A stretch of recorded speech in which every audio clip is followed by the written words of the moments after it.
Γεια σας φιλαράκια μου.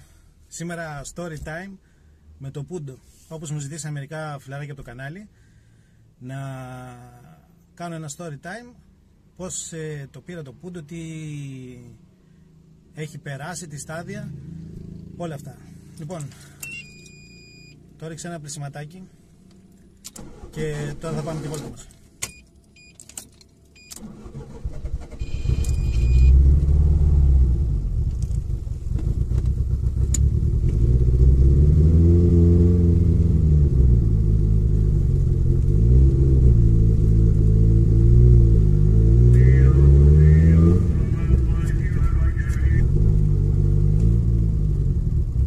Έκλεισε και το ράδιο για να ακούγομαι.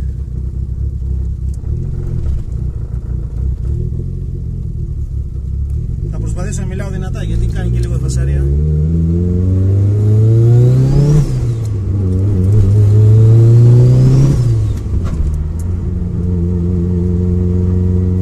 Λοιπόν, το Πουντάκι το πήρα το 2000. Το πήρα μαμά 1400 turbo. Έβγαινε, ήταν το GT3, το τελευταίο που έβγαζαν σαν GT. Η αλήθεια είναι ότι η αγάπη που είχα για αυτό το αμάξι ξεκίνησε από πιο μικρός, γιατί ήμουνα πιτσιρίκος και δούλευα σε ένα ξυλουργείο και είχαμε ένα μάστρα που είχε ένα Fiat Uno turbo μαμά, γιατί και τότε για εκείνη την εποχή ήταν καινούριο το ουνάκι.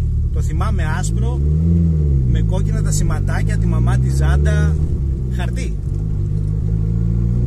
Και μια μέρα χρειάστηκε να με πάρει αυτός για να μην πάρω εγώ το παπί και βγήκαμε και το πατούσε. Είχα πάθει πλάκα, λέω πως είναι έτσι, είναι το τούρμπο.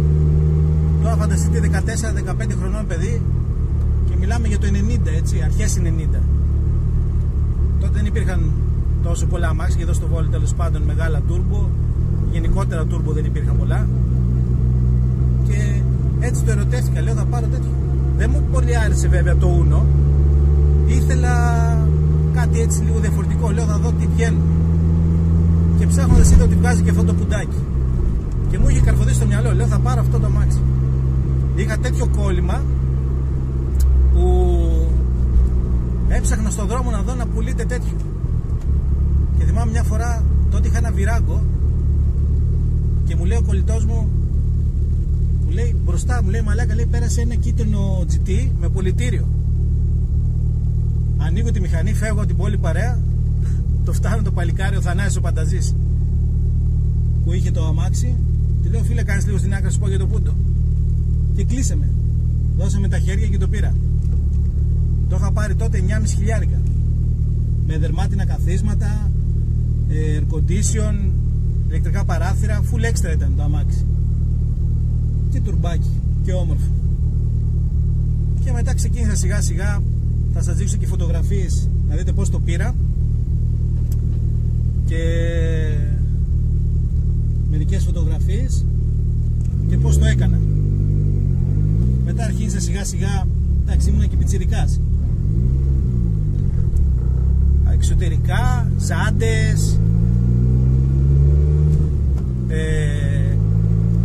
και διάφορα πραγματάκια.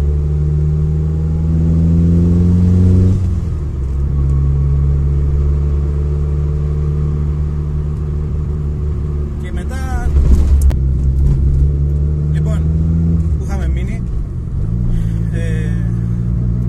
τελικά δεν είμαι καλός στο να οδηγάω και να μιλάω.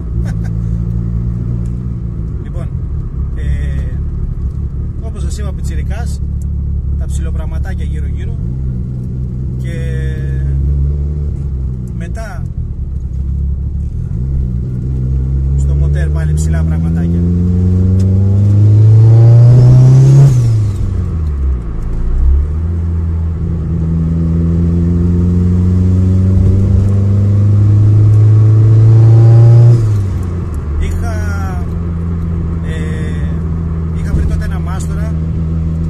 Καλή τώρα. Τέλος πάντων προφανώς ο άνθρωπος δεν ήξερε να το φτιάξει, γιατί μετά τον είδα, τον πέτυχα να είναι μαζί με άλλον να τον βοηθάει. προσπάθησε να το φτιάξει, το αμάξι πήγαινε χειρότερα από ότι ήταν ένα 1400 με μάτουρμπο. Γιατί είχα τότε ένα φιλαράκι με ένα σαξό, φίλτρο πρόγραμμα εξάντλησης, και δοκιμάζαμε και έβγαινα μπροστά. Και όταν το έφτιαξα, του λέω: φαντάσου τώρα τι θα πάθεις. Και έχανα. Και απογοητεύτηκα.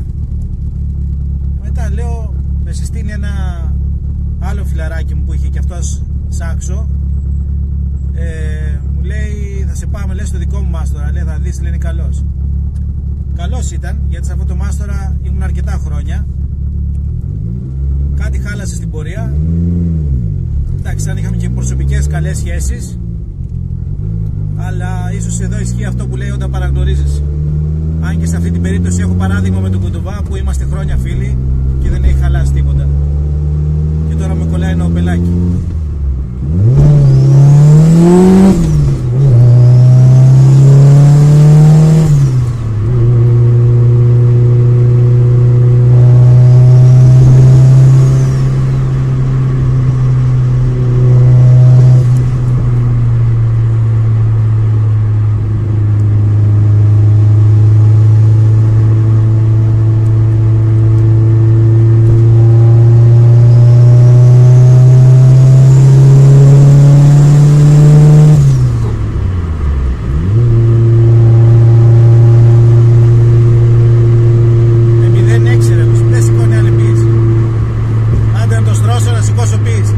Δεν γίνεται.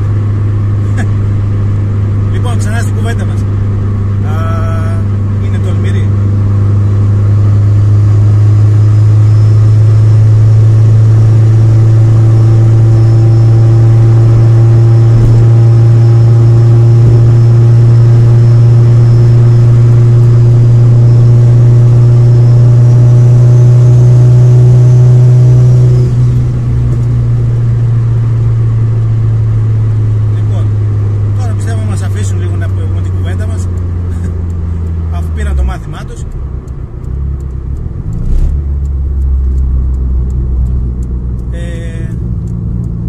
Όλα καλά, το φτιάχναμε, το είχαμε κάνει 1400 turbo, είχε 180 άλογα, πολύ ωραίο. Στην αρχή με 2,5, μετά είχα βάλει 28.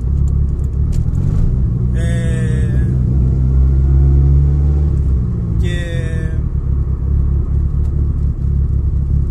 μετά, εφόσον το κράτησα πολύ, αρκετό καιρό έτσι,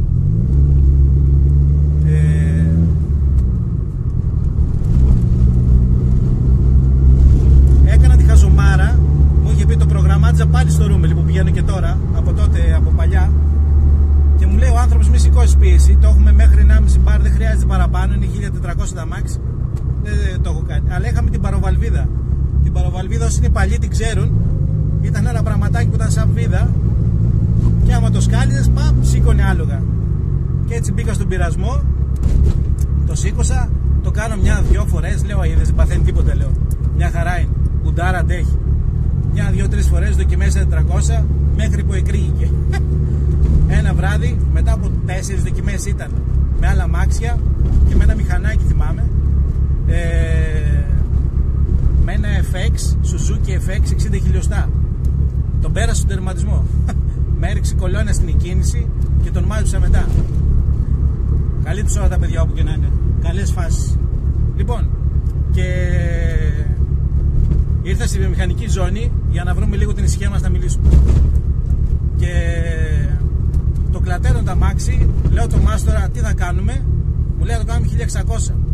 Μέσα του λέω. Τότε ήταν και στη μόδα, όλοι τα κάνανε 1600, από τέμπρα, από ποιο άλλο ήταν, μπράβο, τέτοια. Και αν θυμάμαι καλά, και Λάντσια, υπήρχε κάποιοι είχαν βάλει και από Λάντσια οχταβάλβιδο. Τέλος πάντων, εγώ είχα βάλει από τέμπρα. Βάζω ένα οχταβάλβιδο από το τέμπρα, ωραία, σφυρίλατα, τα πάντα, το φτιάχνουμε.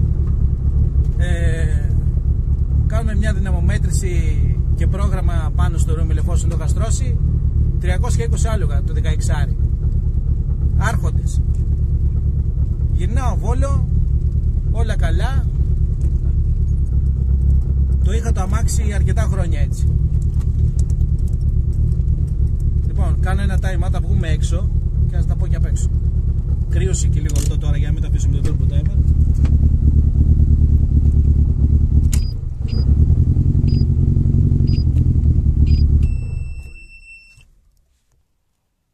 Λοιπόν, εδώ είναι και τα παλιά 400 που τρέχαμε και κόντες.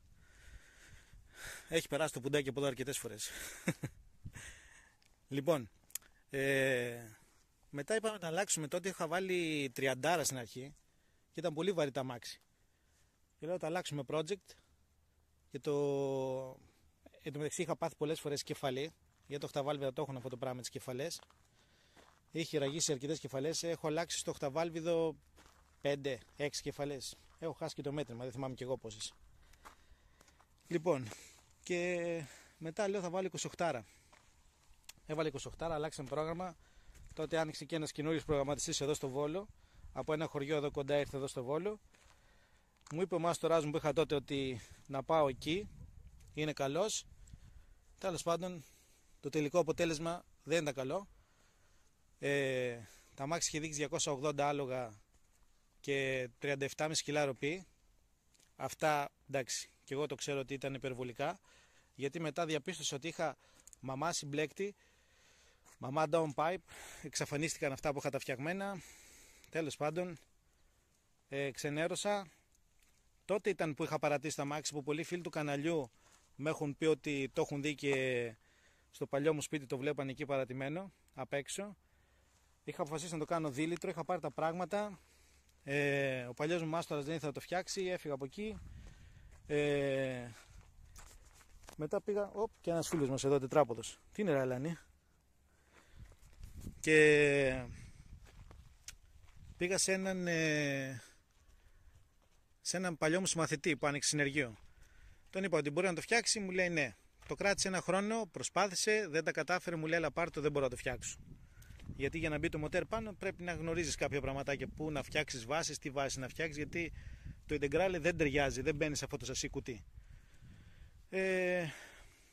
Έπειτα πήγα σε έναν άλλο μάστορα εδώ κοντά στο Βόλο, σε ένα άλλο χωριό που μου το σύσαν, που το έφτιαχνε αυτό. Τέλος πάντων το έβαλε το μοτέρ πάνω. Αργότερα με το ρούμιλι διαπιστώσαμε ότι στο μοτέρ είχε κάνει κάποια λαθάκια. Με αυτόν δεν μπόρεσε να φτιάξει τα ηλεκτρολογικά. Τσακωθήκαμε, το πήγα σβηστό πάνω στο ρούμιλι και πάλι καλά που δεν είχε πάρει μπροστά τα μάξι. Και σιγά σιγά όταν το είδαν τα αδέρφια ρούμιλι, αρχίσαν να τους συμμορφώνουν και στο τελικό τους αποτέλεσμα ήταν αυτό που βλέπετε τώρα. Το ανέλαβε ο Τάκης, ο μηχανικός, και ο Αποστόλης στο πρόγραμμα. Μου έφτιαξαν πλεξούδα από την αρχή και όλο το μηχανικό το έλυσε το μοτέρ ξανά και το ξανάδεσε. Και φτάσαμε στο πουντάκι που το έχω σήμερα μετά από 20 χρόνια. Αυτό ήταν, φίλοι μου, το story time με το πούντο και φωτογραφίες που σας έριξα ενδιάμεσα.